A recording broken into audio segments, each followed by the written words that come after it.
기도하고 시작하겠습니다. 하나님 아버지, 저희들 여기까지 인도하셨습니다. 감사드립니다. 2020년 한 해가 이제 며칠 남지 않았고 내일은 아버지의 사랑하신 귀한 종 정광훈 목사님 이제 선고 내려진 날인데 하나님께서 간섭하시고 기도하셔서 하나님의 공의를 이루시고 내일 석방되어서 너의 품으로 가족의 품으로 돌아오게 하시고 2021년 새해에 한국 전체를 제2의 오순절 운동으로 성령의 뜨거운 역사를 일으킨 귀한 종으로 서주실 줄 믿습니다. 강의 시작합니다. 성령님께서 친히 강사되셔서 인도해 주시옵소서. 예수님의 이름으로 기도하옵나이다. 아멘. 예, 어제 구약 개론 이제 시작했는데요. 저가 이렇게 강의 준비하면서 제 마음 가운데 계속 전광훈 목사님 생각나가지고 네, 여러분도 마찬가지일 줄 알아요. 저 드디어 내일이네요. 내일 하나님께서 꼭 역사하셔서 하나님의 공의가 이루어질 줄 믿고 내일 10시에 이제 선고 재판이 시작된다고 하네요. 네, 여쭤보니까 길게 시간은 많이 안 걸린대요. 아마 내일 우리 강의, 구약개론 강의가 시작되기 전에 어쩌면은 재판이 끝날 수도 있겠어요. 그래서 기쁜 소식을 안고 함께 내 강의를 했으면 하는 하나님께서 응답해 주실 줄 그렇게 알고 시간 강의 시작하겠습니다. 어제 배웠던 것들 간단하게 아주 제가 이렇게 말이 없는 편인데 제가 진짜 저희 집에 이제 저랑 아들들이거든요. 그러니까 남자 셋에 여자 하나인데 제 아내. 근데 제 아내가 그래요. 너무 조용해가지고 자기가 이렇게 해치고 다녀서 좀 그렇게 안 하면 이렇게 저희 또 아들들도 잘하면서 다 결혼했지만은 잘할 때 저 닮아가지고 말들이 없어가지고 어디 있는지 없는지를 잘 모르는 그런. 근데 이렇게 강의할 때는 제 마음 가운데 기쁨이 있나 봐요. 말이 많아져서 제가 말을 적게 하려고 많이 노력을 이렇게 하는데 좀 간단하게 어제 배웠던 것 한번 훑어보고 그리고 이제 다음 공부하도록 하겠습니다. 우리 파워포인트 강의 계획부터 한번. 그래서 어제 공부한 것이 구약개론 서론이에요. 서론을 거의 끝냈습니다. 그래서 오늘 구약 성경의 구성에 대하여 오늘 주로 공부하겠고 시간이 남는다면 세 번째 구약 성경에 흐르는 맥에 대하여 흐르는 구약 성경 창세기부터 말라기까지요. 사실은 요한계시록까지 맥이라고 여러분 아시죠? 이렇게 땅속에 수맥이 있죠. 사람에게 혈맥이 있습니다. 정맥과 동맥이 있죠. 흐름이 있는데 이 언약을 잡으면 창세기부터 요한계시록까지 쭉 우리가 갈 수가 있어요. 그래서 언약에 대하여 그리고 이제 이어서 이 세 가지 공부가 끝나면 바로 창세기부터 시작해가지고 한 권씩 공부하게 되겠습니다. 어제 배웠던 구약개론 서론 한번 잠깐 살펴보겠습니다. 네, 다음 제목은 함께 배우는 구약개론. 강사는요 보혜사 성령님, 세계 최고의 사실 우주 최고의 보이는 세계와 보이지 않는 세계의 최고의 강사님을 우리가 모셨습니다. 가능한가? 당연히 가능하죠. 예수님께서 말씀하셨으니까 보혜사 곧 아버지께서 내 이름으로 보내실 성령이 오시면 너희를 가르칠 것이라고. 성령께서 가르치신다고 예수님 말씀하셨는데 당연하죠. 그렇다면 왜 시도를 안 했을까? 믿음과 순종의 문제이지 성령님의 문제는 아니라고 이렇게 말씀드렸습니다. 세 번째, 배우는 목적은요. 배우는 목적은 목적을 분명히 해야 된다고요. 마라톤의 예로 드렸죠. 그래서 아무리 열심히 뛰어도 목적지를 분명히 하지 않고 뛰면 그러면 아무 소용이 없다고. 화를 가지고 이렇게 날린다고 해도 마찬가지입니다. 좋은 활이 문제가 아니고 화살을 많이 가진 게 문제가 아니라 화살을 날리는 내 팔의 근육이 세기가 문제가 아니라 사실은 관역을 정확하게 알아야 그쵸? 화살을 날리는 그러한 의미가 있는 것처럼 마찬가지입니다. 목적을 우리 구약결혼 공부하면서도 우리가 뭐 위해서 공부하지 이게 헷갈리면 우리가 목적지 모르고 뛰는 달리기 마라톤 선수처럼 아무 의미 없이 시간만 또 헛된 노력만 기울일 수 있어요. 그래서 구약 성경을 함께 읽으면서 예수 그리스도를 발견하는 행복한 여행하기. 구약 성경에 예수 그리스도를 향하여 주시는 그런 예언들이 많이 있거든요. 그래서 우리 아버지 하나님과 함께 성령님의 인도하심으로 함께 예수님을 발견하는 행복한 여행이 되시기 바라고, 또 하나는 우리가 배운 것에 그치면 다 잊어버리고 맙니다. 예수님께서도 11제자에게 제자 삼으라고, 사도 바울도 믿음의 아들 디모데에게 내가 너에게 가르친 것을 또 충성된 사람들에게 가르치라고, 제자 삼으라고, 그리하면 그들이 또한 다른 사람들을 가르칠 수 있을 것이라고. 그래서 2000년까지 왔습니다. 그래서 여러분들도 배운 것을 가르치면 누구나 좋아요. 아내에게 가르쳐줬고, 남편에게 가르쳐줬고, 자녀들에게 가르쳐줬고, 국에서 가르쳐줬고, 교회에서 목사님 허락받아가지고 어디서든지 가르치세요.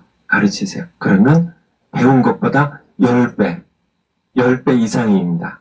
10배 이상 여러분들이 배운 것이 여러분의 마음에 새겨지고, 그 말씀이요, 여러분들이 여러분에게 배우는 분보다 가르친 여러분에게 하나님 은혜가 100배 이상 넘치게 될 것입니다. 배우는 방법이요, 성경을 읽고 여러분이 먼저 이제 여러분들이 어제부터 창세기 읽기 시작하셨죠.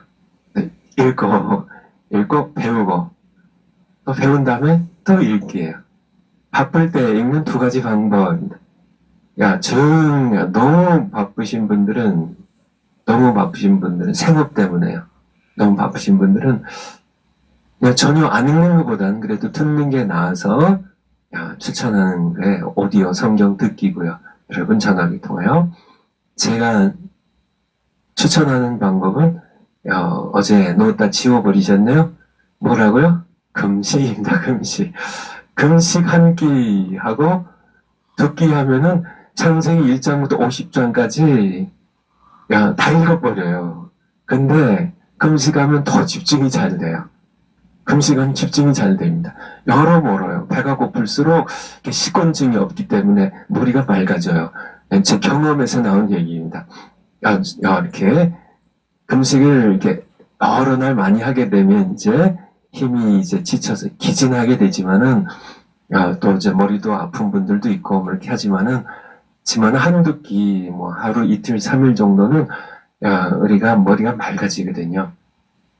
그래서 이렇게 금식하면서 읽으면 또 내가 한 끼, 두 끼, 내가 창세기 50장까지 다 읽고 밥 먹는다 이렇게 목표를 세우면 밥 먹기 위해서 또 집중이 잘 돼요. 그래서 여러분들이 이렇게 금식하면서 이렇게 읽으시면 또 즐겁게 읽으셔야 돼요. 즐겁게 읽으려면 습관이 되어야 됩니다. 습관이 여러분들을 하여금 성경을 즐겁게 읽게 할 거예요. 쉽게 읽게 하고요. 습관이 되면 쉽거든요. 뭐든지 습관이 되면 그냥 하게 되고요. 습관이 나를 성경으로 가게 하고 또 읽게 하고 또 쉽게 읽게 하고 즐겁게 읽게 하고 해서 하나님께 약속드려서 구약 개론이 끝날 때까지 제가 구약 성경 39권을 제가 이렇게 5번 이상 읽겠습니다. 약속드리시고요. 또 너무 바쁘신 분들은 2번 이상 내가 낙젠하지 않겠습니다. 그렇게 2번 이상 즐겁게 읽으시 바래요. 그 다음이요. 제 마지막으로 중요한 게 있는데요. 배우는 자세입니다. 이것이 공부의 결과를 결정하는데요. 성경을 대하는 두 가지 자세가 있습니다. 하나는 성경을 하나님의 말씀으로 대하면 듣고 믿고 순종하게 돼요. 근데 성경을 사람의 말로 대하면 연구하게 되고 비평하게 되고 분석하게 된다고 그렇게 어제 거기까지 말씀드렸는데 잠언 우리 30장 거기에 나와 있는 잠언 30장 5절 6절 한번 올려주세요. 잠언 30장 5절 6절 잠언 30장 5절 6절 잠언은 솔로몬 하나님께 솔로몬을 통하여 주신 말씀이죠. 잠언 30장 5절 하나님의 말씀은 성경이 기록된 모든 말씀이죠. 하나님의 말씀 다 순전하며 하나님은 그를 의지하는 자의 방패신이라. 6절 같이 한번 읽겠습니다. 시작. 너는 그 말씀에 더하지 말라. 그가 너를 책망하시겠고 너는 거짓말하는 자가 될까 두려우니라. 너는 그 말씀이 뭐예요? 5절에 하나님의 말씀에 더하지 말라고. 자꾸 이렇게 더하려고 하는 것이 인간의 속성인데요. 더하지 말라고. 그가 너를 책망하시겠고 너는 거짓말하는 자가 될까 두려우니라 라고 말씀하고 계세요. 요한계시록 우리 신약성경 요한계시록 22장 19절 18절부터 보죠. 22장 18절 이제 성경 66권이 이제 끝나는 적이에요. 그래서 이제 20절에 보면은 예수님께서 내가 속히 오리라고 하시고 아멘 주 예수 오시옵소서 그리고 주 예수의 내가 너희와 함께 있을지어다. 이것이 성경 끝인데 바로 앞에 두 절입니다. 내가 이 책의 예언의 말씀을 저 좁게는 요한계시록이고요. 넓게는 성경 전체 예언의 말씀 듣는 각인에게 증거하노니 만일 누구든지 이것들 외에 더하면 하나님이 이 책에 기록된 재앙들을 그에게 더하실 터이요. 그래서 어제 끝부분을 말씀드린 것처럼 하나님의 말씀인 성경을 사람의 말로 대하는 사람들은 비평하고 분석하고 이제 삭제해버리고요. 비신화와 여러 가지 이렇게 6일 창조는 믿을 수 없고 이것은 신화에 불과한 것이고 동정녀 탄생 우리 이성으로 이해가 안 되니까 이것도 잘라버리고 이런 식으로요. 다 이렇게 모세와 함께 이스라엘 백성들이 홍해를 갈라서 이것이 말이 되나 그렇게 해서 전부 이것을 신화로 취급하고 해서 다 잘라버리고 자신들 생각을 이렇게 생각대로 하나님의 말씀을 난도질하는. 그래서야요 성경은 분명하게 하나님의 경고로 말씀하고 계세요. 이것들에서 이렇게 더하면 이 책에 성경 기록된 재앙들을 더하실 것이고 19절에 만일 누구든지 이 책의 예언의 말씀에서 제하여버리면 하나님이 이 책에 기록된 생명나무와 및 거룩한 성의 참미함을 천국에 살지 못하고 지옥 간다는 얘기입니다. 제하여 버리시리라. 이것이 성경 66권을 이제 닫으시면서 하나님의 경고예요. 더하거나 빼지 말라고. 너희가 믿지 못하겠다고. 빼버리거나 너희의 생각을 더해버리지 말라고 해. 이게 바로 하나님의 경고에 너희가 못하면 나도 못해 되냐고. 언제가 제가 말씀드린 것 같은데 예수님께서 어떻게 사람이 되신 예수님께서 무리를 어떻게 걸으셨냐요. 예수님이 하나님이시기 때문에 그래요. 그렇게 여러분들이 정말 하나님께서 무리를 걸으실 수 없다면 저는 그렇습니다, 개인적으로. 그런 하나님은 나는 하나님을 인정할 수가 없어요. 예수님은 하나님이 아니시든지, 그쵸? 예수님은 하나님의 아들이시고 하나님이시라면. 마찬가지입니다, 모든 것이. 6일 창조도 마찬가지예요. 창세기 가서 또 다시 말씀드리겠지만은, 6일 동안에 하나님 창조하셨다고 하시면, 그래서 7일에 하나님 쉬시고, 그래서 안식일이 생겼다고 하시면, 그냥 믿는 겁니다. 하나님은 전능하신 분이세요. 말씀하시니 빛이 있으라 하시면 빛이 있었고, 말씀하시니 있었던 겁니다. 어차피 우리는 인간의 이성으로, 인간의 과학으로 할 수 없는 것이라고 해서 우리가 하나님도 못한다고 한다면 아예 하나님을 떠나서 아예 그냥 과학을 믿고 살든지 자기 자신의 힘을 믿고 살든지 그러다가 하나님의 심판받고 지옥 가는 것밖에 없지만요. 우리가 정말 창조자 하나님을 살아계신다고 우리가 믿는다면, 그분이 전능하신 분이라고 우리가 믿는다면, 그분이 빛이 있으라 하심에 빛이 있었다는 것을 믿는다면, 그런 하나님입니다. 이 광대한 우주, 코스모스에 이 질서 있는, 조화 있는, 균형이 있는 이 세계의 작은 미세 원자의 세계로부터 이 광대한 이 우주의 세계까지, 보이지 않는 세계까지 하나님께서 창조하신 분이에요. 그분을 우리가 믿는다면 믿을 수밖에 없죠. 우리는 성경에 기록된 모든 기적들을 다 믿어야 되는데요. 2009년 1월 1일에 중앙일보예요. 11년 전 1월 1일에 중앙일보에 천주교회의 추기경이신 우리 김수환 추기경을 이어서 한국의 2대 추기경이 되신 정진석 추기경, 우리 중앙일보의 어떤 기자가 이제 이렇게 취재를 한 그런 기사가 떴는데요. 거기에 우리 정진석 추기경 그런 얘기를 하셨더라고요. 본인이 스스로 얘기를 한 겁니다. 사회에 이제 여기 한국 국민들에게 또 이제 천주교인들에게 이렇게 주신 말씀이겠죠. 오병이어의 기적은 기적이 아니래요. 실제로 이렇게 물고기 2마리가 뭐 이렇게 5마리가 되고 10마리, 100마리가 되고 뭐 1000마리, 뭐 10,000마리가 되고 떡 5개가 뭐 10,000개가 되고 뭐 이런 기적이 그거는 그런 것은 안 일어났대요. 이제 어린 아이가 보리떡 5개, 물고기 2마리를 예수님께 갖다 드리고 예수님께서 기도를 하니까 사람들의 마음이 찔려가지고 숨겨놨던 자기 먹을 것들을 다 꺼냈대요. 다 이렇게 꽁꽁 숨겨있다가 그래가지고 다 꺼내서 나눠 먹어가지고 남은 것이 12광주리가 됐다고. 성경에 없는 말씀입니다. 더하면 성경에 기록된 재앙은 더하신다고 말씀하셨어요.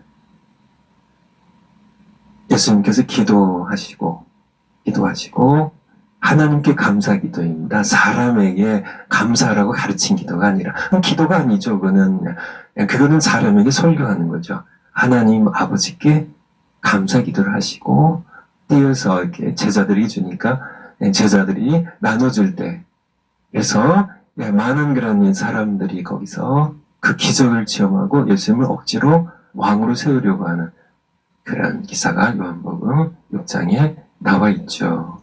우리는 성경에 이제 자세에 대한 말씀인데 빨리 좀 지나가도록 하겠습니다. 자세에 대해서요. 우리 청교도 신학원의 자세 이거 다시 올려주세요. 우리 구약개론 35번째 배우는 자세. 그래서 우리는 그 더 밑에요. 더 밑에. 우리 청교도 신학원의 자세. 우리는 성령이 정황무오한 하나님의 말씀임을 믿는다. 우리는 성경을 받들어 읽고 듣고 믿고 순종한다. 바로 구약 결론을 들어가는 우리의 자세입니다. 느헤미야 8장 1절부터 5절 한번 볼까요? 느헤미야 8장 구약성경 느헤미야 느헤미야, 구약성경 느헤미야 8장 1절부터. 느헤미야 8장 1절부터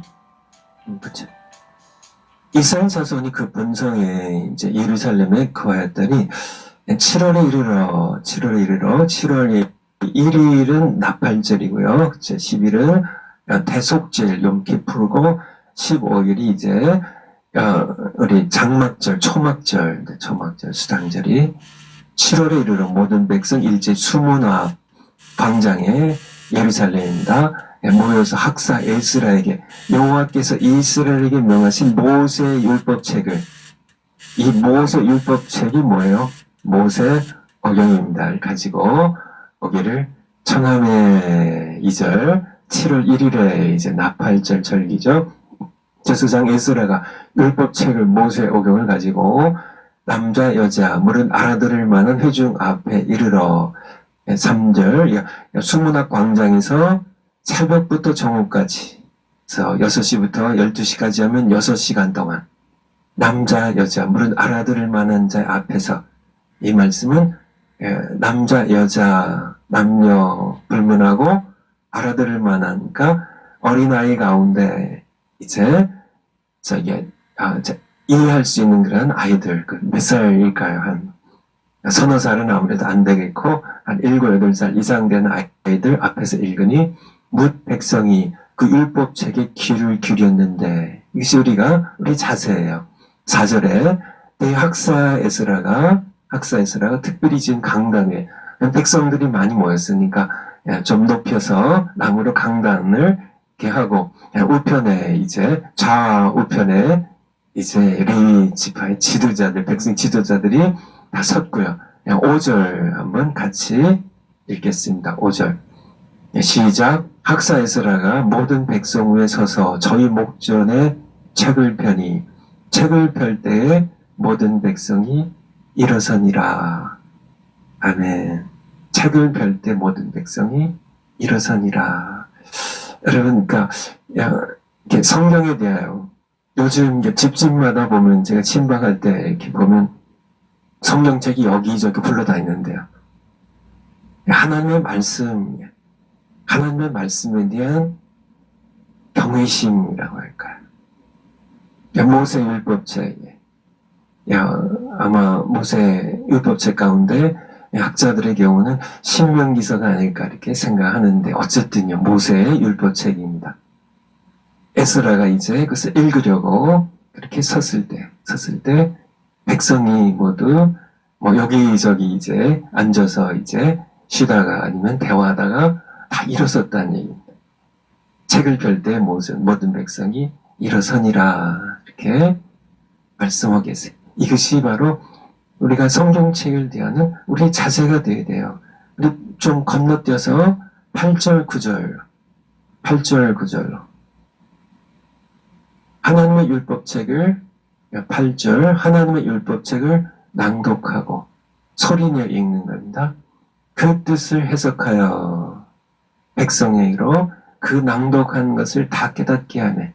낭독했고 그 뜻이 무슨 뜻인지만 왜냐하면 바벨론의 포로 끌려갔다 오래간만에 돌아왔기 때문에 히브리어가 익숙하지 않은 사람들도 많이 있었고 또 오랫동안 하나님의 말씀을 듣지 못했었기 때문에 낭독한 다음에 그 뜻을 레위 지파 사람들이 설명해 준 겁니다. 이건 이런 뜻이에요. 이건 저런 뜻이에요. 우리가 우상 숭배해가지고 하나님께서 우리를 이렇게 징벌하셔서 우리가 포로 끌려갔지만은 하나님 약속대로 다시 돌아온 겁니다. 이런 것을 낭독한 것을 깨닫게 하며 9절 백성이 율법의 말씀을 듣고 율법의 말씀을 낭독했고요.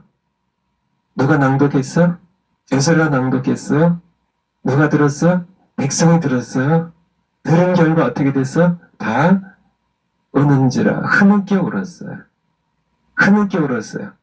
얼마나 흐느껴 울었는지 우리 9절 끝에 보면 여호와의 성일이니까 너희 하나님 여호와의 성일이니까 오늘은 나팔절이었거든요. 오늘은 너희 하나님 여호와의 성일이니까 슬퍼하지 말며 울지 말라고 할 만큼 허걱대면서 흐느껴 울었던 이것이 하나님의 말씀의 능력입니다. 하나님의 말씀이 하나님의 말씀 살았고 운동력이 있다고요. 그래서 혼과 영과 관절과 골수 쪽에 찔러 쪼개기까지 하는 그런 좌우의 날선 예리한 검보다 더 예리한 검처럼 그들의 모든 죄악을 다 하나님의 말씀이 드러내니까 헉헉대며 흐느껴 너무 느껴오니까 제발 이제 그만 울라고 할 만큼 흐느껴 울었던 시 바로 우리가 함께 이제 창세기부터 읽어가는데요. 느헤미야 시대에 지금부터 약 2400년 전이죠. 느헤미야 시대에 하나님의 말씀을 그들도 이를 걷고 그들도 함께 서서 들었고요. 그리고 듣고 함께 울었던 것처럼 바로 그것이 모세 오경이었던 것처럼 우리도 구약성경 함께 읽으면서 이런 은혜를 우리가 함께 경험했으면 좋겠어요. 이어서 이제 오늘 하려고 했던 말씀 파워포인트 두 번째 구약성경의 구성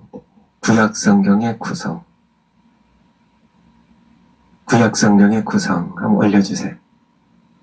선을 이제 구약개론의 서론 이제 끝났고 구약성경의 구성입니다.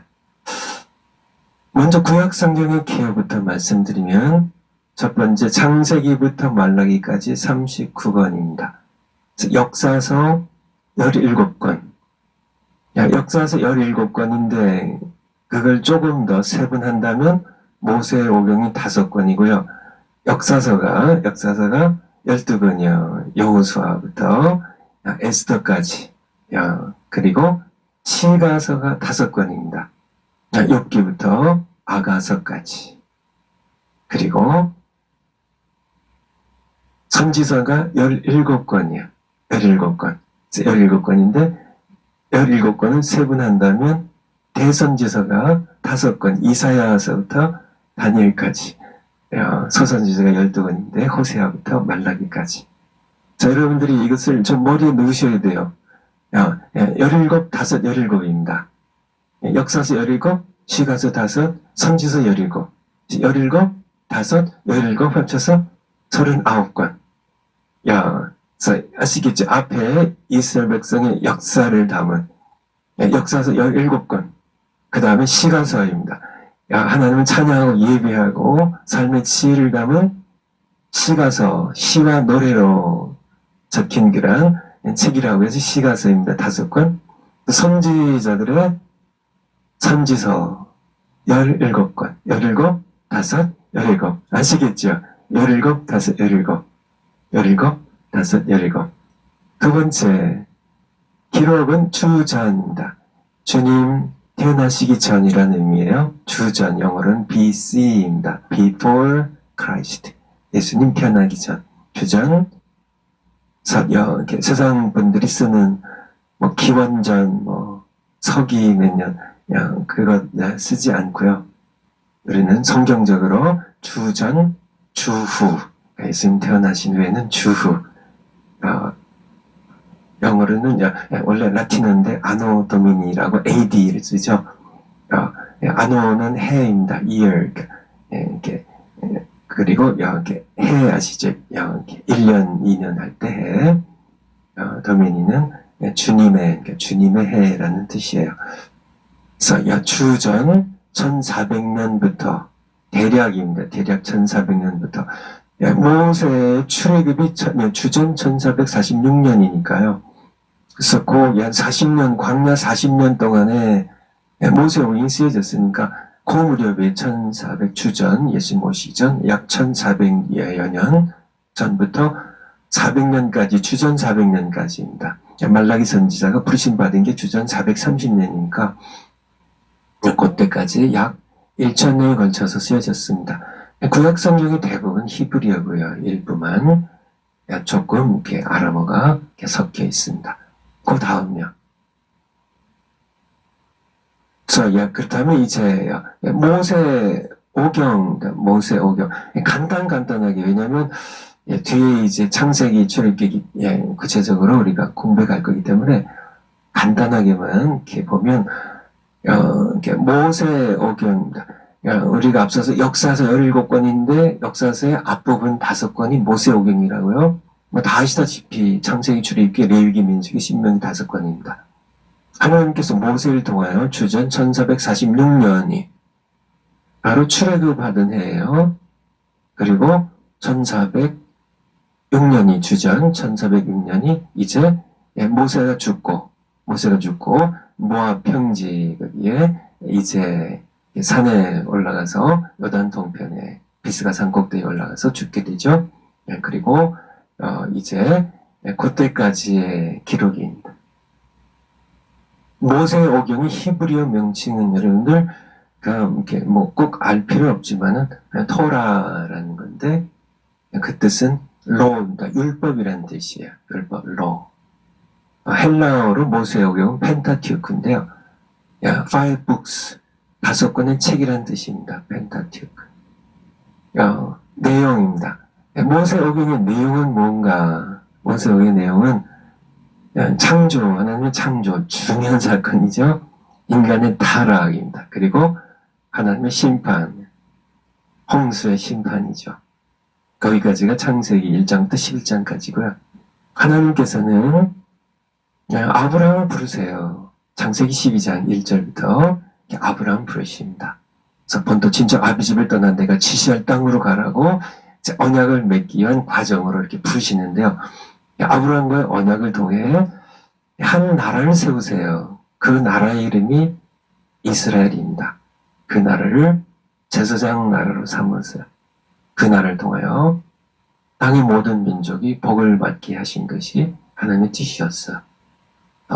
창세기 12장 3절에 보면 너를 인하여 너를 통하여 땅의 모든 민족이 너로 인하여 너를 통하여 복을 받게 될 것이라는 그런 말씀을 하시게 되죠. 중요한 것이 이제 메시아의 예언인데요. 메시아 예언, 이것도 창세기 가서 또 이렇게 보게 될 거니까요. 창세기 3장 15절에 보면 하나님께서 뱀을 저주하시면서 무슨 말씀하세요? 여인의 후손에 대하여 여인의 후손과 네 후손이 원수가 되게 할 텐데 바로 여인의 후손은 네 머리를 상하게 할 것이요 너는 그의 발꿈치를 상하게 할 것이라. 메시아의 예언입니다. 예수님께서 여자의 후손으로 오시죠. 동정녀 통하여 처녀가 잉태어 아들을 낳는.그래서 메시아 예언이 모세오경에 많이 들어가 있어요. 창세기 22장 18절에 보면 창세기 22장 18절에 그 외에도 좀 많이 있는데요. 또 내 씨로 말미암아 이것이 단수예요. 영어로 seed입니다. 씨앗이에요. 씨앗 하나. 내 씨로 말미암아 가깝게는 이삭을 가르치고요. 하지만은 멀리 이삭을 통하여 뭐 천하 만민이 복을 얻는 건 아니거든요. 바로 장차 오실 아브라함의 씨입니다. 아브라함의 씨, 메시아이죠. 마태복음 1장 1절을 보면 아브라함의 자손, 다윗의 자손, 예수 그리스도의 계보라 이렇게 얘기한 것처럼 족보가 시작인 것처럼 아브라함의 씨로 오실 메시아로 말미암아 천하 만민이 복을 얻게 하신 메시아에 대한 그런 예언이에요. 출애굽기 12장에 보면 여러분들 6월절에 이제 1년 된 어린 양을 잡아서 먹고 그 다음에 그 피를 문에 임방과 문설주에 피를 바르게 하셨고 그 피를 바르면은 내가 그 피를 볼 때 심판을 장자를 죽이는 심판을 넘어가겠다고. 그래서 6월절이죠. 6월 뛰어넘는다는 6월절. 예수님께서는 바로 이 6월절 택하셔서 하나님의 세상 죄를 지어간 하나님의 어린 양이 되셔서 피 흘려 죽으셔서 예수님의 피가 있는 모든 사람들은 심판날에 모두 패스오버입니다. 심판을 넘어가 주세요.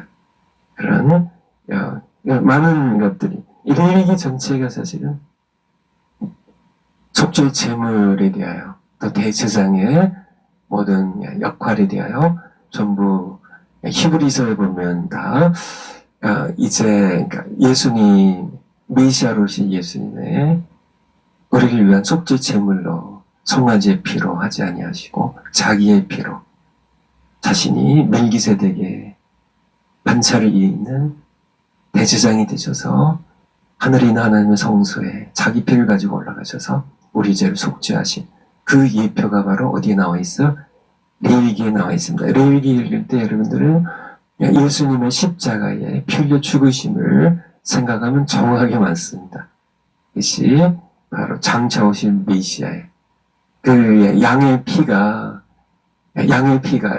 뭐 이렇게 성막에 쓰려지고 솔로몬 성전에 쓰려졌던 그 양의 피가, 소의 피가 사람의 죄를 산 것이 아니고요. 장차 오실 하나님의 어린 양의 피가 모세 시대에도 그렇고요. 또 여호수아 시대에도 그렇고요.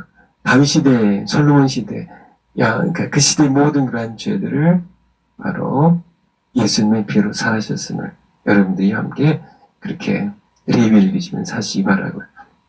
십자가의 죽으심도요. 십자가 죽으심도 모세의 오병에 나와요.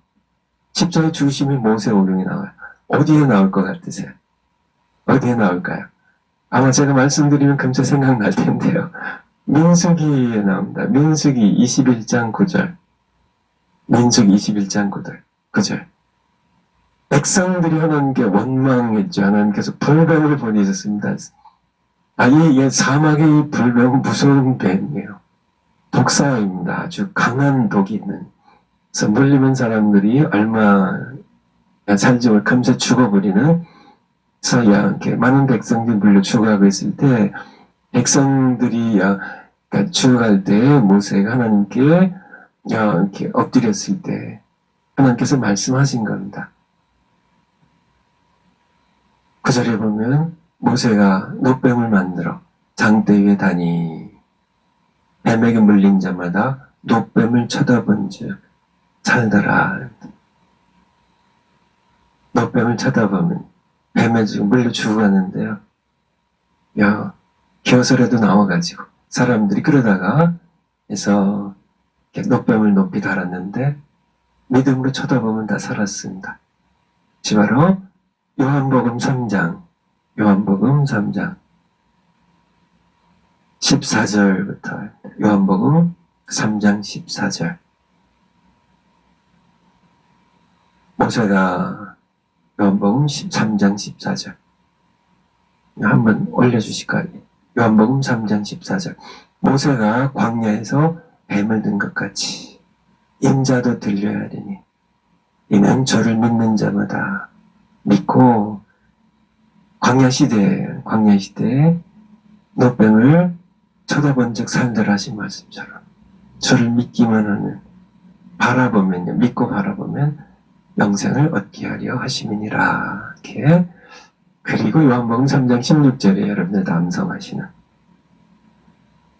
그래서 하나님께서는 그의 아들을 십자가에 하나님이 세상 이처럼 사랑하사 독생자 주셨으니 이 독생자를 주셨는데 어디에 다시기 위하여 모세가 장대에 노뱀을 단 것처럼 십자가에 다시기 위하여 독생자 주셨으니 이는 저를 믿는 자마다 이렇게 하나님께 무슨 많은 봉사를 하고 이런 게 착하게 많이 살고 이런 사람들을 노뱀 때도 마찬가지고요. 그게 아니고요. 그냥 믿고 쳐다본 즉 살더라는 것처럼 십자가에 달리신 하나님의 아들을 믿고 바라보면 멸망치 않고 영생을 얻게 하려 하신다는. 여러분들이 이제 모세 오경을 함께 읽어 가실 텐데 바로 그것을 생각하시면서 읽어 가시기를 바랍니다. 그 다음에 역사서, 구약성경의 구성, 역사서가 17권인데 앞에 5권이 모세 오경이고 그 다음이 이제 12권의 또 역사서가 모세 오경을 있습니다. 그 다음 거요. 역사서 역사서. 여호수아부터 에스더까지의 역사. 출애굽 후 광야 생활 40년이 지나고 이제 요단 동편에서 이제 여호수아가 모세를 이어서 요단강을 건너가는 것으로 이제 역사서가, 물론 그 이전의 역사서로 모세오경이 있어요. 네, 이제 여호수아부터 이제 에스더까지 이렇게 세분한다면 12권을 또 역사서로 구분합니다. 그래서 1000년간 언약의 백성이니까 그 다음에 주요 사건들이 나오네요. 언약의 땅 가나안을 정복하고, 그리고 땅을 분배하는, 그리고 정착하는 것. 그리고 바로 사사시대로 이어지죠. 사사시대에서 또 왕정시대예요. 사사시대는 사사기와 룻기가 있고, 왕정시대로 해서 사무엘상, 사무엘 선지자를 통하여 사울 왕이 세워지면서 왕정시대로 넘어가게 되죠. 그래서 왕정시대에 두 번째 왕이 다윗 왕이었고, 그 다음에 솔로몬 왕이고요. 그 다음에 분열 왕국 시대가 시작이 됩니다. 그래서 다윗의 즉위, 솔로몬 때 성전 건축, 분열 왕국의 시대가 이제 솔로몬의 아들 르호보암이 왕이 되면서 이제 왕국이 분열되고요. 그 다음에 북왕국이 아수르 제국에 하여 멸망하고, 남왕국이 바빌론족이 멸망하고, 포로 생활하다가, 포로 생활할 때 이제 에스겔서, 다니엘서가 쓰여지고요. 그 다음에 기환에서 이제 기환에서 역사가 에스라서와 느헤미야가 써집니다. 이 역사는 다윗의 자손 오신 새 언약의 중보 메시아를 향합니다. 그래서 우리가 구체적으로 나중에 보기로 하고요. 그 연대표, 우리 구약 성경 연대표, 그거 한번 올려주세요. 여러분들이 이렇게 여러분들에게 보이시나 모르겠는데 조금 글자가 작아서, 이게 여러분들이 요거를 머릿속에, 요번 구약 개론이 끝날 때까지 머릿속에 그걸 딱 집어넣으시면 구약 성경이 한눈에 들어오는 거예요. 이 표를 여러분들이 제가 저희 교회, 제가 미국에서 목회할 때 저희 교회 집사님에게 부탁해가지고 요걸 이렇게 만들어 달라고 해가지고 이렇게 만든 건데, 요 표를 여러분들이 머릿속에 이렇게 딱 집어넣으시면, 그래서 여러분들이 구약 성경이 다 들어오게 돼요. 그래서 빨간 줄이 쭉 돼 있고요. 빨간 줄이 쭉 돼 있는데, 창출, 민수, 삿삼왕, 포스는, 그걸 여러분들이 좀 이렇게,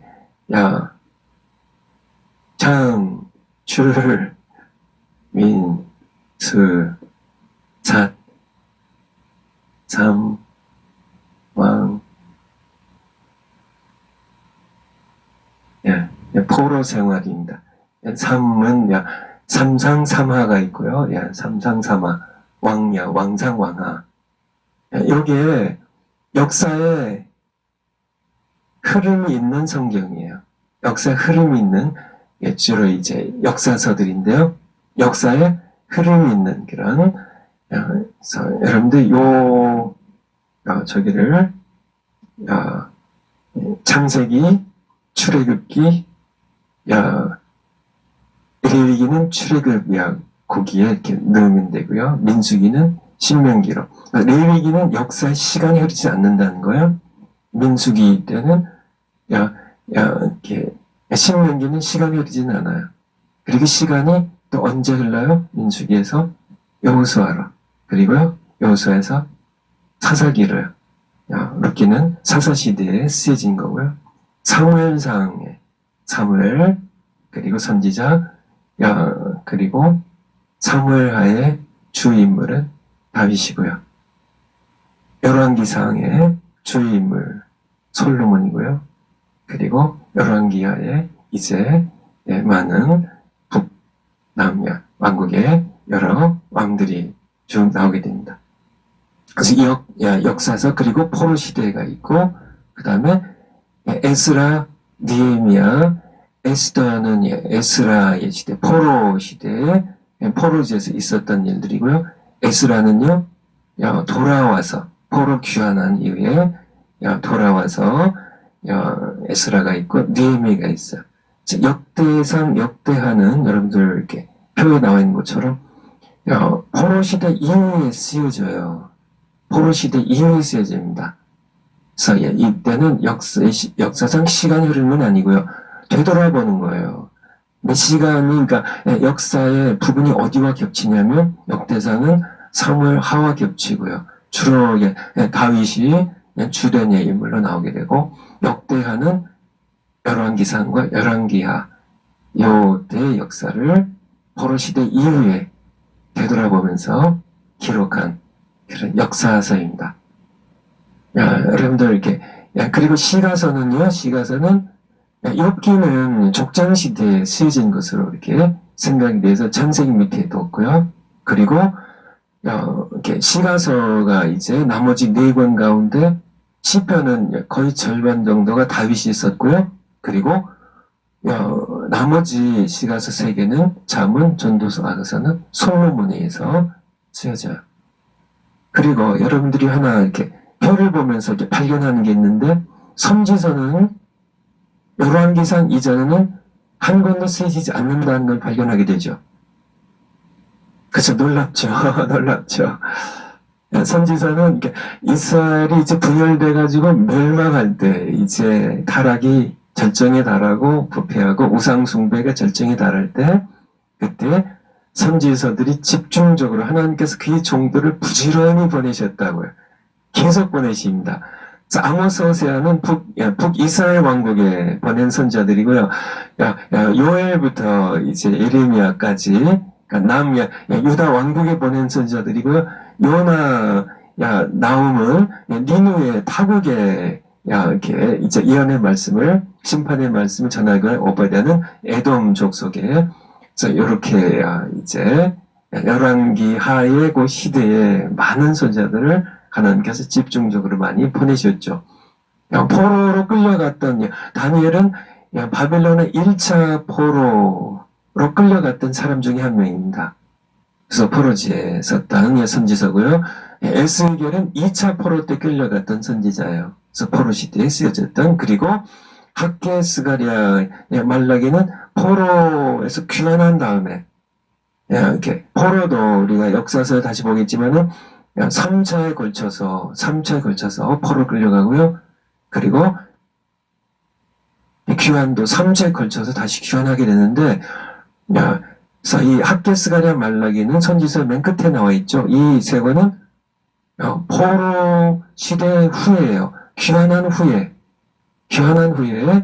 와서 쓴 선지서들이에요. 그래서 학개, 스가랴 이렇게 성전 이제 재건이죠. 성전 솔로몬 성전의 그 터에 다시 재건하는 것에 대한 촉구한 그런 말씀들이 담겨 있고요. 말라기 이제 구약 성경의 마지막 성경입니다. 여러분들이 이것을 여러분들 거기에 우리 선지서 열왕기와 바로 밑에 보면 이스라엘 열, 유다 둘 이렇게 되어 있는데요.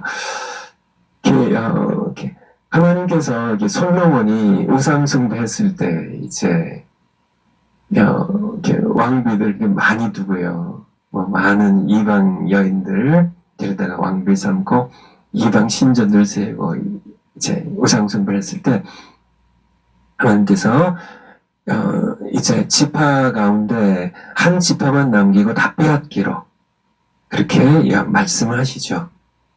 그래서 그의 아들 르호보암 때 10지파가 나가버립니다. 그래서 북쪽 이스라엘 왕국을 만들죠. 유다 지파랑 한 지파만 더 해주셨어요. 그 지파가 바로 베냐민 지파입니다. 그래서 유다 지파와 이 베냐민 지파가 남아서 이제 유다 왕국을 그래서 둘이라고 이렇게 되어 있고 이스라엘이 열로 이렇게 되어 있습니다. 이 그림을 여러분들이 이렇게 머릿속에 이렇게 넣어두시면 좋겠어요. 그래서 나중에 한번 다시 또 보기로 하고요.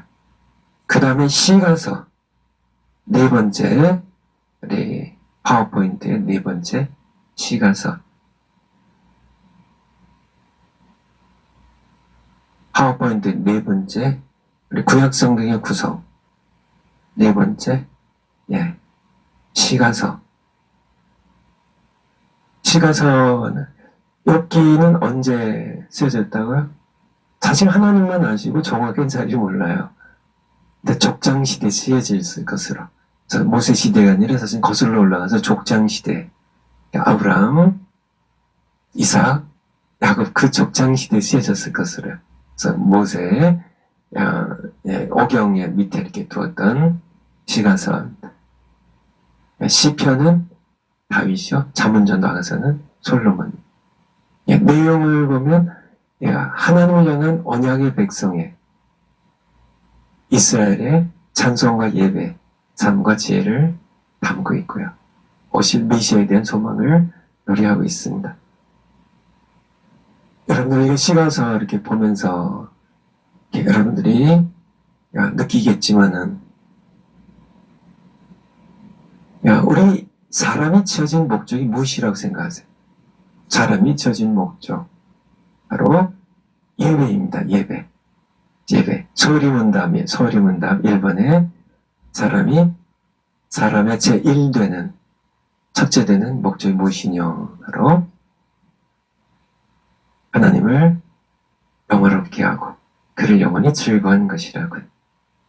그래서 시가서를 읽으면서 여러분들이 그러니까 우리가 왜 지어졌는지 하나님을 예배하는 것이 중요한 것임을, 그것이 바로 삶의 지혜임을 우리가 알면 좋겠습니다. 다섯 번째, 우리 선지서.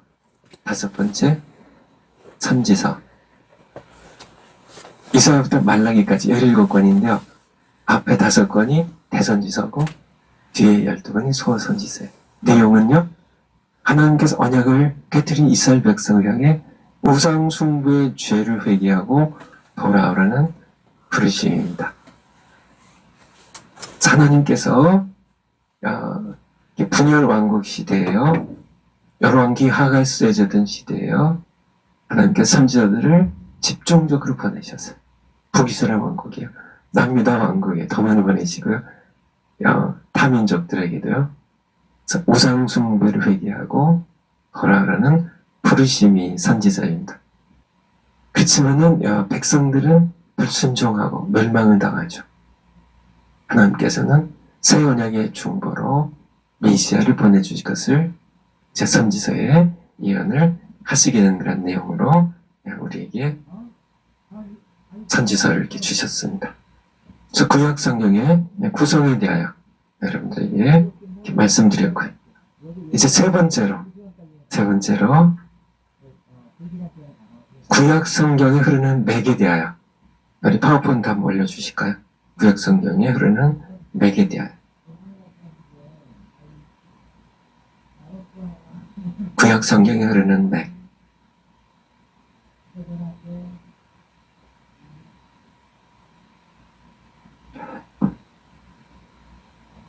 우리가 여섯 가지를 좀 이렇게 살펴볼 건데요. 첫째는 성경은 언약의 책이다. 두 번째는 그렇다면 언약이 무엇이냐? 세 번째, 언약의 내용은 무엇이냐? 세 가지예요. 우선 땅, 독점적 소유관계, 독점적 관계. 네 번째, 언약을 깨뜨리는 이스라엘 백성. 다섯 번째, 새 언약을 맺으신 하나님. 여섯 번째, 새 언약의 중보자, 고난의 종 메시아. 누구실까요? 예수님이시죠. 차례로 한번 살펴보겠습니다. 다음 파워포인트요. 첫 번째가 성경은 언약의 책입니다. 성경은 언약을 카브넌트라고, 미국의 카브넌트 신학교가 있는데요. 언약이에요. 언약입니다. 언약. 성경은 옛 언약을 담은 구약과 이 테스터먼트라는 것이 카브넌트랑 같은 뜻이에요. 그래서 구약은 Old Covenant고요. 옛 언약을 담은 구약이고요. 새 언약을 담은 신약으로 New Testament로 구성이 되어 있습니다. 구약 성경은 4개의 언약을 담고 있어요. 노아의 언약입니다. 지금 그냥 이렇게 나중에 여러분들이 성경 읽으시면 되니까요. 노아, 이게 하나님의 언약이에요. 근데 노아와 맺은 언약입니다. 창세기 9장에 보면 노아 홍수가 끝났어요. 물이 다 말랐어요. 이제 노아의 8 식구와 그리고 방주에서 살아난 모든 동물들 것들이 다 이제 상상이 다 나왔습니다. 그리고 하나님께서 노아와 언약을 맺으세요. 노아와 언약을 맺으세요. 그 언약의 내용이 혹시 기억나세요? 언약의 내용이 내가 이제는 다시는 홍수로서 물로서 사람들을 심판하지 않겠다는 그런, 그리고 이 언약의 그걸 뭐라 그러나요? 언약의 한번 성경 찾아보자. 사인을 주시는데 그 사인이 뭐예요? 표징이라 그러나 표징? 창세기 9장 8절. 9장 8절. 증거로 번역된다. 이제 하나님이 노아와 그와 함께한 아들들에게 일러 가라사대 9절에 내가 내 언약 얘기가 나옵니다. 이게 카버넌트예요. 카버넌트. 언약입니다. 언약을 너희와 너희 후손과 너희와 함께한 모든 생물들, 모든 육축과 생물들과 하는데 11절인데 내가 너희와 언약을 세우리니 이 언약의 내용이 뭐예요? 다시는 모든 생물을 홍수로 멸하지 아니할. 이게 언약의 내용입니다. 언약의 내용. 다시는 이제 홍수로 이제 하나님께서 이 언약을 하셨기 때문에 책임 심판은 불로서 하지 않아요. 불로서 하세요. 그래서 불로 심판하십니다. 그래서 이 언약을 세우셨죠. 12절 이렇게 보면 그리고 언약의 증거를 주세요. 이게 언약의 이제 이렇게 이 언약을 이렇게 하나님께서 지키시겠다는 증거를 주시는 이것이 바로 무지개예요. 13절에 무지개 언약의 사인입니다. 노아 언약 다음에가 아브라함의 언약인데요. 아브라함의 언약은 창세기 12장, 15장, 17장에 이렇게 3번에 걸쳐서 단계적으로 하나님께서 이렇게 언약을 맺으시는데 아브라함과 맺은 언약의 증거는 무엇일까요? 언약의 표징, 사인은 뭘까요? 할례입니다. 남자들이 대표해서 코피를 베는 역시 노아의 언약의 증거는 무지개고요. 무지개를 보면 하나님께서 이제 다시는 전 세계를 홍수로 심판하지 않으실 거구나 하는 걸 우리는 알 수 있고요. 또 아브라함과 맺은 언약의 증거는 할례예요. 할례를 보면 하나님께서 우리에게 주신 언약입니다. 후손과 땅과 독점적인 하나님과의 관계를 우리에게 허락하신 것을 우리가 기억할 수 있게 된 겁니다. 모세와의 언약이 출애굽기 19장 5절 6절. 아브라함과의 언약은 우리가 다시 좀 이렇게 살펴보게 될 겁니다. 출애굽기 19장 5절 세계가 다 내게 속하나니 너희가 내 말을 잘 듣고 내 언약을 지키면 너희는 열국 중에서 내 소유가 되겠고 여기에 세계가 다 내게 속하나니 모두 하나님의 것입니다. 내 언약을 지키면 언약이라는 얘기를 하셨고 이 언약의 내용이 중요한 것이 너희는 열국 중에서 내 소유가 되겠다는 이것이 독점적인 소유 관계예요. 내 것이 내 백성이 될 것이라는 6절에 보면 너희가 내게 대하여 제사장 나라가 되며 거룩한 백성이 되리라는 그런 이것을 여러분들 기억하시면 좋겠고요. 출애굽기 24장으로 출애굽기 24장 5절부터 출애굽기 24장 5절부터 보면 여기에서 이제 언약에 대한 설명이고요. 앞에 19장은요. 24장에서는 직접 언약을 맺으시는 과정입니다. 이스라엘 자손이 청년들을 보내어 번제와 서로 화목제를 여호와께 드리게 하고 그렇게 하고 6절부터 이제 언약 맺는 과정입니다. 모세가 피를 취하여 이제 서로 화목제를 드려서 여기서 흘려진 피를 취하여 절반은 피의 절반은 여러 양푼에 담고 절반은 단에 뿌리고 피를 반을 나눈 겁니다. 반을 나눠서 절반은 이렇게 그릇에 담아서 남겨두고요. 절반은 단에 뿌리고 단에 뿌렸다는 얘기는 뭐예요? 하나님 편에 뿌린 겁니다. 하나님 편에 뿌렸고 7절에 언약서를 가져 백성에게 낭독하여 들리며 그들이 가로되 여호와의 그 다음 절 7절 언약서를 가져 백성에게 낭독하여 들리며 이제 언약서예요. 언약서를 가져 백성에게 낭독하여 들리며 그들이 가로되 여호와의 모든 말씀을 우리가 준행하리이다. 8절이에요. 모세가 그 피를 취하여 백성에 뿌려 가로되 이 피는 어떤 피예요? 반을 남겨뒀었잖아요. 반을 남겨뒀어요. 백성에게 이제 양푼에 그릇에 담았던 절반의 피를 취하여 백성에게 뿌려 가로되 이는 여호와께서 이 모든 말씀에 대하여 너희와 세우신 어떤 피요?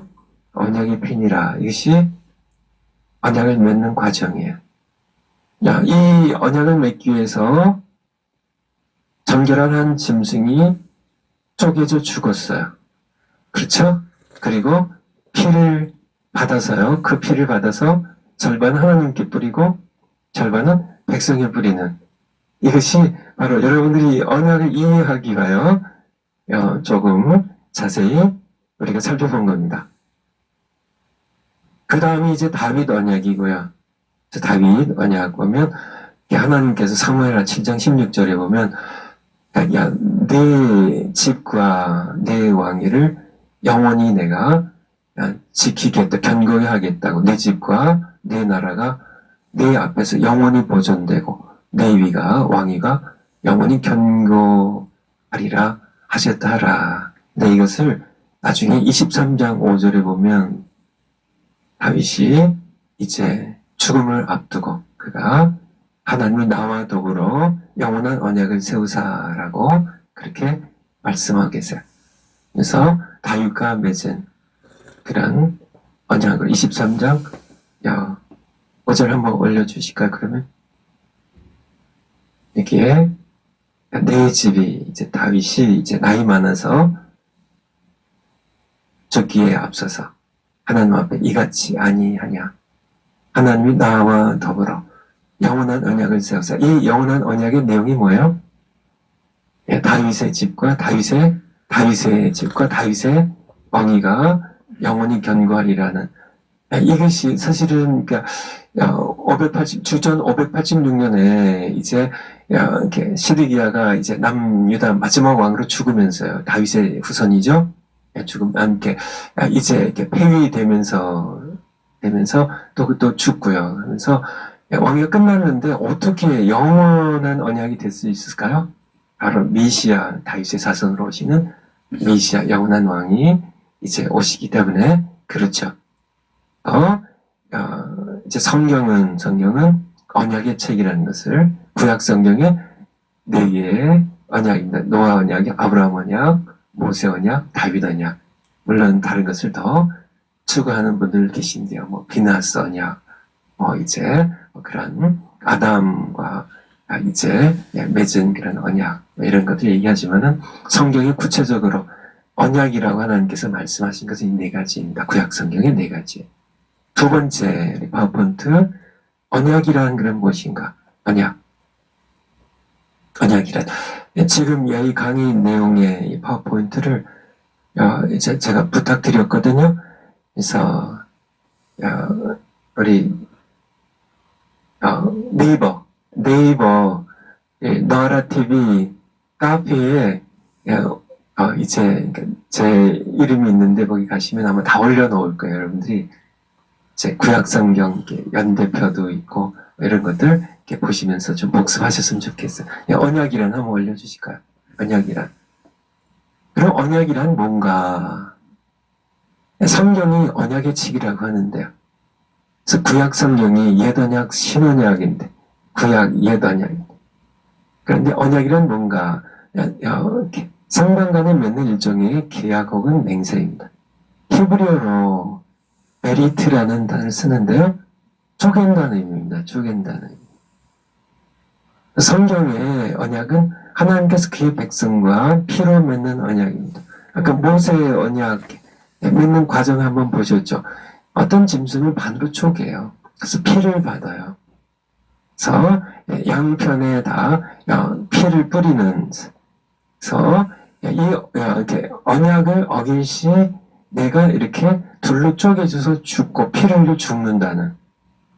이 언약의 과정을 통하여 우리는 장차 하나님의 아들이 메시아로 오셔서 십자가에 피 흘려 죽으시는 이것을 통하여 새 언약을 맺으시는 하나님의 예언의 말씀을 우리가 함께 보게 된다는 겁니다.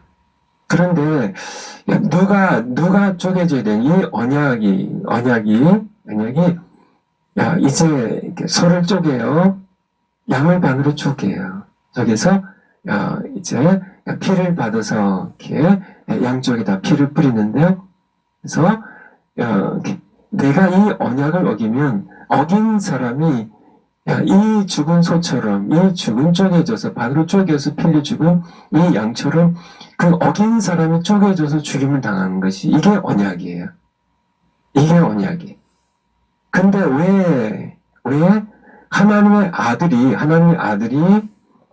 백성을 언약을 어긴 것은 이스라엘 백성이었는데요. 이스라엘 백성들이 쪼개져서 피 흘려 죽어야 되는데 심판을 받아 죽어야 되는데 왜 하나님 편에서 하나님의 아들이 쪼개져서 십자가에서 피 흘려 죽으셨을까요?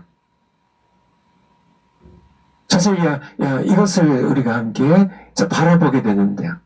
여기서 하나님의 아들 예수님께서 쪼개져서 십자가에서 찢기고 채찍에 맞고 찢겨서 피 흘려 죽으시는 것은 예수님이 그때 십자가에 피 흘려 새 언약에 피를 흘려 죽으신 것은 예수님께서 하나님 편에서 하나님이 언약을 어기기 때문에 하나님 편에서 예수님이 쪼개져서 피 흘려 죽으신 것이 아니라 죄인은 우리 편에서요. 언약을 어긴 이스라엘 백성과 죄인은 우리 편에 서셔서 세상 진리관 하나님의 어린 양으로요. 우리 대신 하나님의 진노의 심판을 우리 대신 우리가 받은 하나님의 진노의 심판을 예수님께서 대신 받으신 것이 바로 십자가에 빌려 죽으심이에요. 여러분들 아시겠죠? 왜 예수님께서 그렇게 처참하게 이제 이것이 이어지는 이제 제가 설명한 내용들인데요.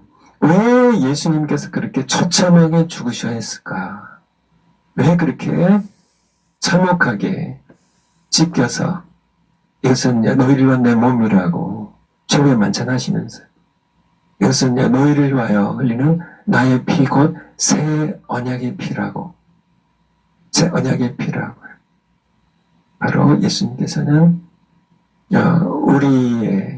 우리의 죄를 지시고 옛 언약을 어긴 우리의 죄를 지고 대신 피 흘려 죽으셔서 그 피로 새 언약을 맺으셔서 우리가 구원받을 길을 열어놓으신 것이 바로 언약의 의미입니다.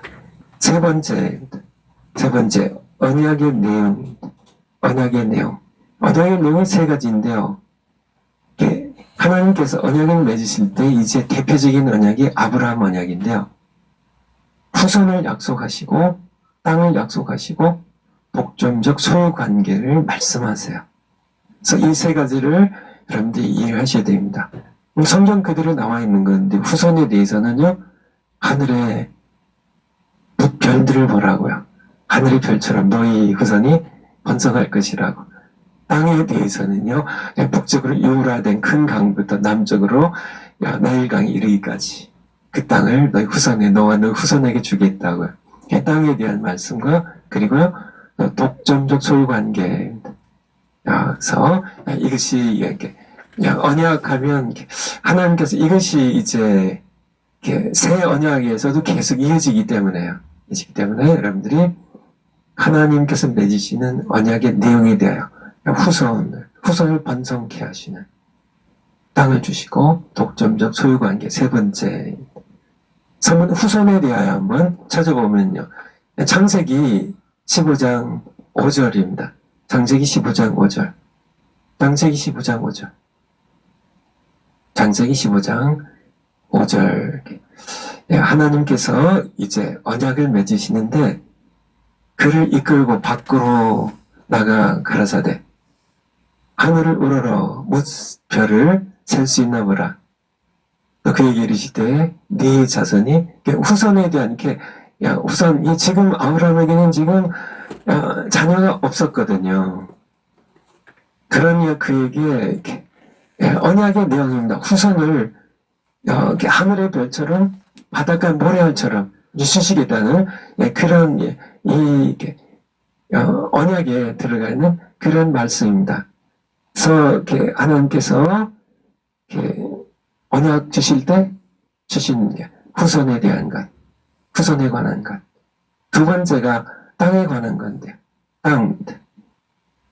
창세기 15장, 우리 같은 장 7절에 보면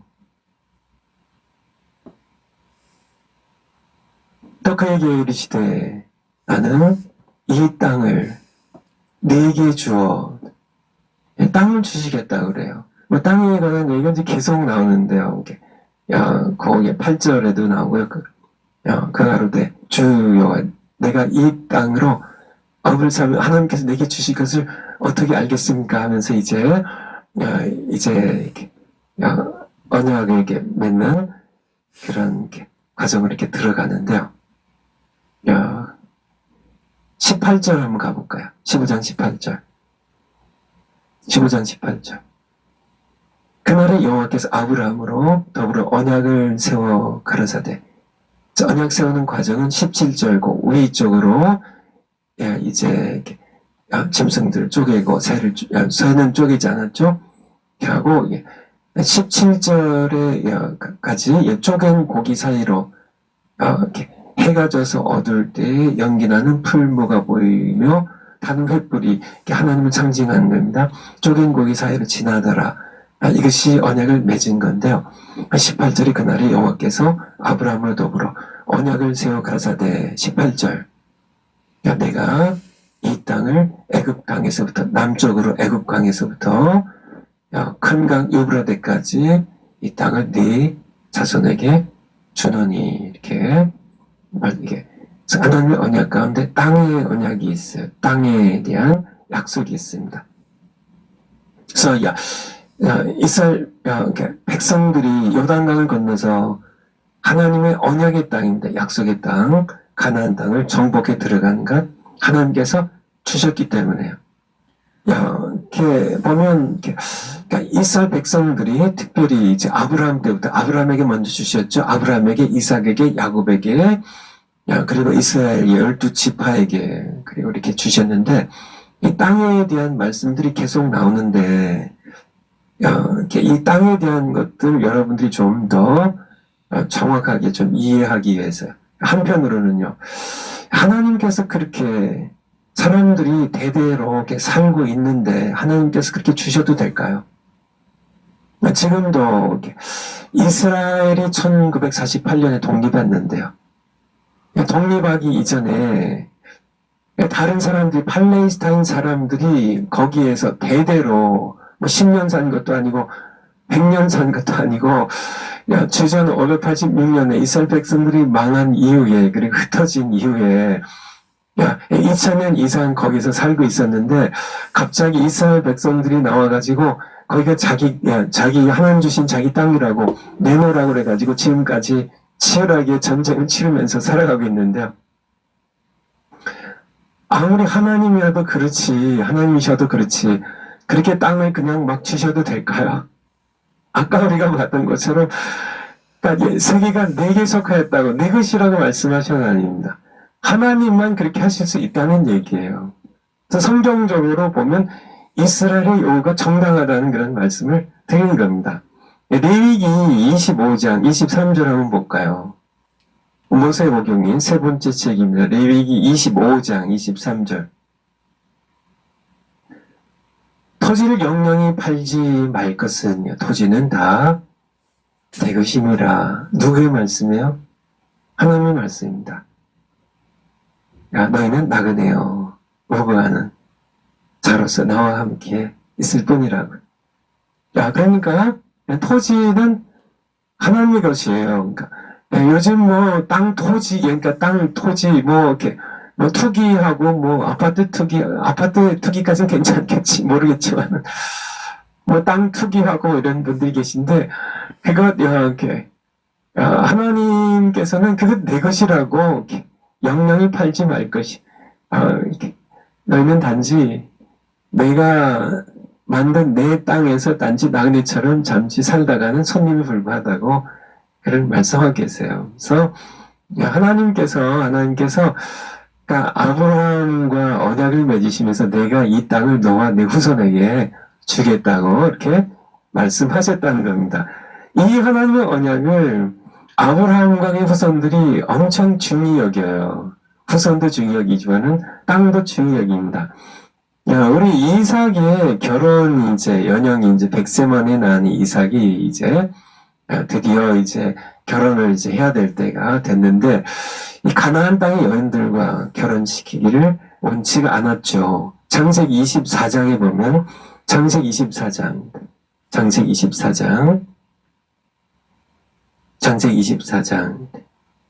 1절부터 이렇게 쭉 보면 아브라함이 나이 많아 늙었고 그냥 건너뛰어서 7절로 한번 가보자. 7절에 이삭을 결혼시켜야 되는데 하늘의 하나님 여호와께서 나를 내 아버지의 집과 내 본토에서 떠나게 하시고 갈대아 우르 지역입니다.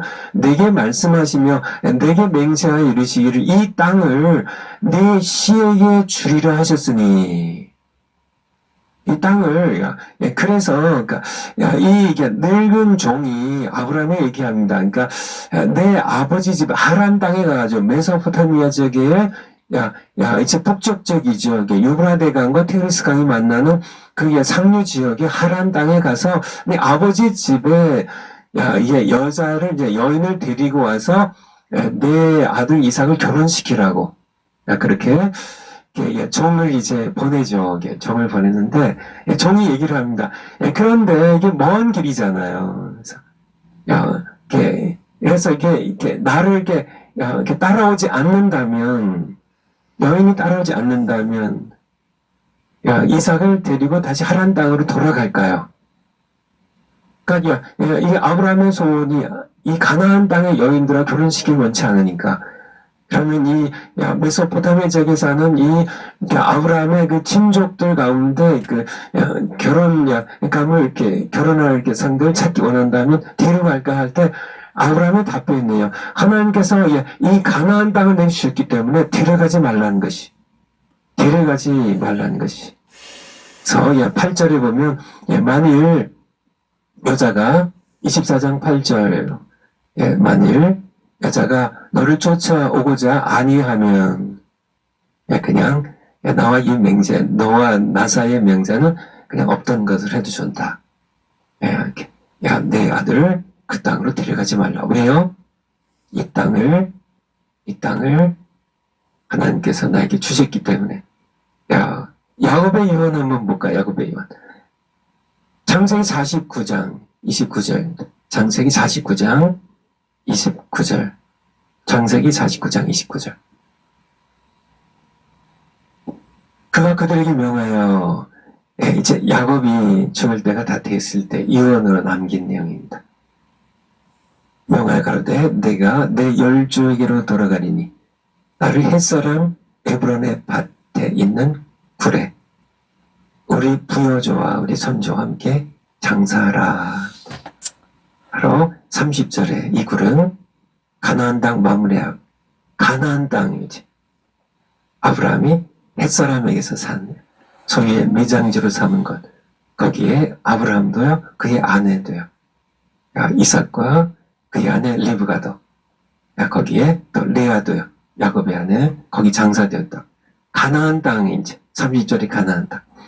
그러니까 야곱이 죽을 때 자기를 애굽에 묻지 말고 가나안 땅입니다. 하나님이 언약하실 때 주신 이 약속의 땅을 그들은 잊지 않았다는 얘기예요. 잊지 않고 나를 가나안 땅에 묻어달라는 그것이 바로 하나님께서 우리에게 주실 건 내게 주신 땅이라고요. 요셉의 이혼 보죠. 그 다음 장입니다. 50장 25절 50장 25절 50장 25절 50장 25절에 보면 이제 야곱의 11번째 아들 요셉이 죽을 때예요. 또 이스라엘 자손에게 맹세시켜 이르기를 하나님이 정녕 너희를 권고하시리니 왜냐면 이것이 바로 창세기 15장에서 400년 동안 아브라함 네 후손이 이방 땅에서 객으로 살고 거기서 이제 고통을 당할 건데 내가 그들 이끌어내어서 이 아모리 족속의 땅이 가나안 땅으로 다시 데려와서 이 땅을 줄 것이라고 그 언약의 내용을 땅에 대한 언약을 이들이 기억하고 있는 겁니다. 권고하시리니 너희는 여기서 내 해골을 지금 나를 이 애굽 땅에 묻지만은 내 해골을 하나님께서 이제 400년 후에 너희들을 권고해서 이끌어 나갈 때 내 해골을 파가지고 메고서 올라가겠다고 하라고 약속하라고. 이것이 요셉의 유언이에요. 26절에 요셉이 110세 죽음에서 애굽에 입관하여서 묻습니다. 나를 메고 올라가라. 이 땅에 대한 언약에 담긴 하나님의 약속, 이 땅에 대한 출애굽기 13장 19절입니다. 드디어 세월이 흘렀어요. 이제 하나님께서 말씀하셨던 400년, 다 합쳐서 430년이 흘렀습니다. 흘렀어요. 출애굽기 13장 19절에 보면 이제 이렇게 한 400년이 흐른 다음의 세대입니다. 모세가 뭘 했어요? 요셉의 유언대로 해골을 취하여 어디로 이걸 가지고 가서 바로 요셉 유언대로 하나님은 필요한 너희를 권고하시리니 너희는 나의 해골을 여기서 가지고 나가라고 가서 이제 가나안 땅에 묻으라고. 이 땅에 대한 그런 말씀입니다. 이스라엘 백성들 아까도 얘기 드렸지만은 하나님의 언약하신 이 땅에 대한 이들의 약속을 붙잡는 이들의 진실한 마음이에요. 아브라함도요, 이삭을 결혼시킬 때 데려가지 말라고. 내 아들 이삭을 결혼 못 시켰으면 못 시켰지. 그렇게는 하나님이 안 하실 거니까 하나님께서 인도하셔서 이제 리브가를 이렇게 이제 보내주시게 되죠. 그러니까 데려가지 말라고 하나님께 사실 것이라고 하는 것처럼요. 야곱이 유언을 하는 것처럼 나를 바로 그 땅에 요셉이 내 해골을 취하여서 그 땅에 이스라엘 백성들이 출애굽하면서 요셉의 해골을 다시 메어가지고 다시 40년의 광야 생을 거쳐서 요단강을 건너서 바로 그 땅이에요. 그 땅이에요. 예수님의 초림 마찬가지는 바로 그 땅이에요. 약속의 땅에 예수님 베들레헴에서 태어나시게 되고 예수님의 재림까지도 이 언약의 땅에 대한 성취입니다. 예수님의 재림이 예수님이 어디에서 오실까요? 어디에 오실까요? 땅에. 예수님의 재림이 어디 이루어질까요? 제가 2년 전에 이스라엘을 이렇게 방문한 적이 있는데요. 그들은 아직도 예수님의 초림을 기다리고 그러니까 메시아의 초림을 기다리고 있죠. 그들에게 이제 예수님 한 번 오신 걸 메시아가 한 번 오신 걸 알기 때문에 그들은 근데 마지막 때에 메시아가 오신다는 걸 그들도 알고 있어요. 그들도 알고 있어요. 바로 스가랴 14장 4절에 보면 스가랴죠. 구약 성경의 끝에서 두 번째인데요. 그러면은 여러분 무엇이 기억나세요? 70년 포로 생활 후에, 포로 후에 부르심받은 선지자입니다. 이러면 스가랴 14장 4절에 보면 그날에 마지막 날입니다. 메시아가 오시는 날에 그의 발이 예루살렘 앞곳 동편 감람산에 서실 것이요 라고 그렇게 말씀하고 계세요. 이 예언의 말씀을 바로 하나님 주신 그 땅의 중심이 되는 예루살렘, 이 땅에 대한 그런 말씀입니다. 그래서 오늘 이렇게 독점적 소유관계에 대해서는 내일 하도록 하겠습니다. 여러분들 어떠세요? 이렇게 너무 많은 것들 제가 말씀드렸나요?